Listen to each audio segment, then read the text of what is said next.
The state is calling for the direct imprisonment of former Social Development Minister Bathabile Dlamini after she was found guilty of lying under oath. This is in relation to the 2017 inquiry looking into the South African Social Security Agency grants debacle. Sash is a director. There's a director there, Rachel Bukasa, who joins us now via the virtual platform. Rachel, good morning to you. You were one of the organizations, in fact, you were the organization before you were joined by another in court, taking this matter head on back then.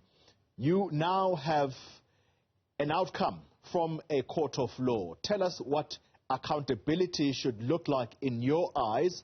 The NPA arguing strongly for direct imprisonment in order to send a strong message. What are your thoughts?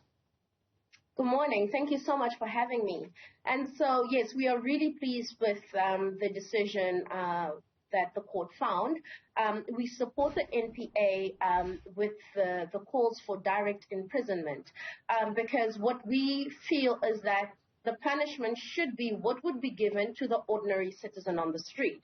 So if the ordinary citizen would go to jail for perjury, then the minister or the former minister also needs to go to jail for perjury. There shouldn't be a case where they're given a fine or something like that just to avoid direct prison time.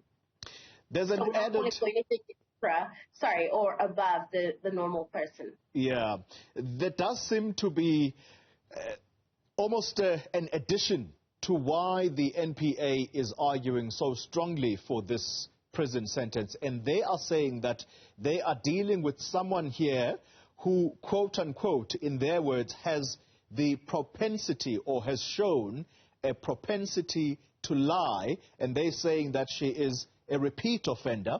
And they made us remember the whole Travelgate scandal dating back to 2003.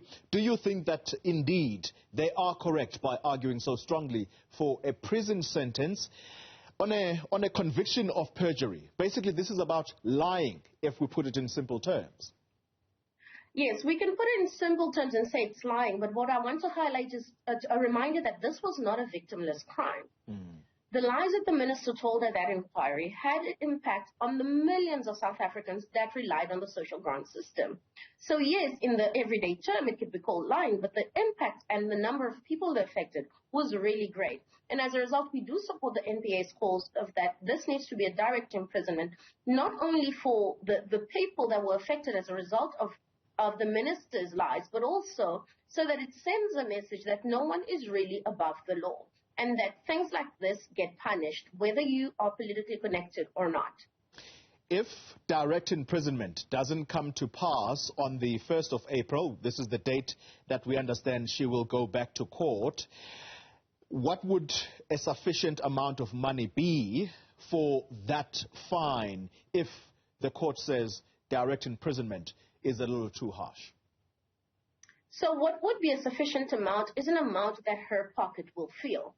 Because for the everyday person, it could be 2,000 rand, but for her, it could be another amount. So whatever is substantially hits the pockets hard enough is what we're calling for. So we're not wanting just a standard amount that the person is not going to feel, that's not going to have an impact on them financially. The whole idea of paying a fine is that it's punitive, is that you feel it and it impacts your finances. So with the court being able to see the minister's disclosed finances, then they need to make a decision around something that is going to be hard enough to make sure that that punishment serves as a deterrent for future practices like this. You made a point earlier that this was not a victimless crime. Tell us what made you feel so strongly as Sash as to want to take this matter to court. So that whole debacle with that CPS contract with regard to the disbursement of the grant and the saga that followed afterwards, what happened was that people can play in the political arena and talk the talk, but the impact on the ground that we witnessed was that we had people unable to access their grants. And a grant for someone else maybe is a supplement to their income, but there are millions and millions of people who those grants are a lifeline for. So things like that cannot happen, because essentially what happened is that they were left destitute and stranded because they were not able to access their grants in a timely fashion, or in a way that didn't burden them extra. So yes, we can politicize it and talk about it in the comforts of our conference rooms, but on the ground it was a really different story. Lives were impacted by it, and as a result, people should be punished.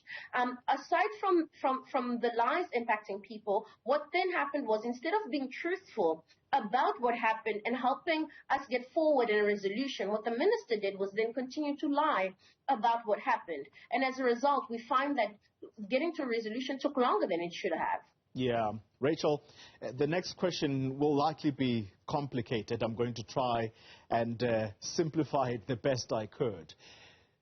Bathabile Dlamini held high office. She is, or she was, a minister of social development. How she gets into office is by ordinary South Africans voting in her party in order for her party to then be sent to government.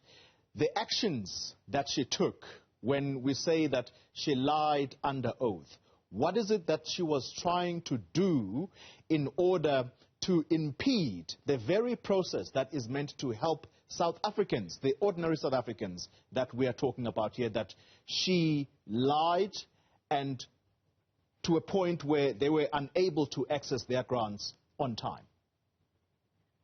So what we're referring to here is the inquiry that took place after that whole debacle with CPS and their contract. The inquiry, when there was an attempt at getting to the truth of what went wrong, then the minister, in her personal capacity, then was not truthful. So that is not the mandate that the South African people sent her. That's not the mandate that she had in order to serve the South African people. Had she been truthful at that inquiry, we could have we would have had the information that was needed and been able to avoid something like this happening in the future. But by deliberately trying to circumvent a judicial process by not being honest, what she did was then take that upon herself. So yes, her party was voted into power, but the decision to not be honest was hers. Because I think every South African on the street will agree that the mandate there is to be truthful, is to help things run efficiently. And if you make a mistake, what you should normally do is say, hey, there was an error here, this is what happened, I own up to it. But to try and hide and be dishonest around these things, then that's the big problem. That's not the mandate we sent our government officials with. Final question, Rachel. In the next few minutes, I'm going to be talking to a portfolio committee chairperson in Parliament, and his portfolio is that of water and sanitation. And these are basic services. That department is in a massive hole right now because of yet more corruption issues. The lesson that South Africans should take away from this, and I suppose particularly the lesson for those that sit in high office right now, because what the Portfolio Committee in Parliament is calling for is that the previous ministers who were in charge of this department must be held to account. That's what they are calling for. What should the lesson be for those that sit in office right now and are doing exactly what the laws of this country stand against? So I think this should be a lesson, firstly, in that no one is above the law. Suddenly, you need to be reevaluating your choices and your decisions. Secondly, for those currently in power in those departments, for example, it's for you to now take stock and reach out and say, hey, there's problems, there's big problems, this is what I know, this is what I don't know, this is where we're drowning, this is what's happening.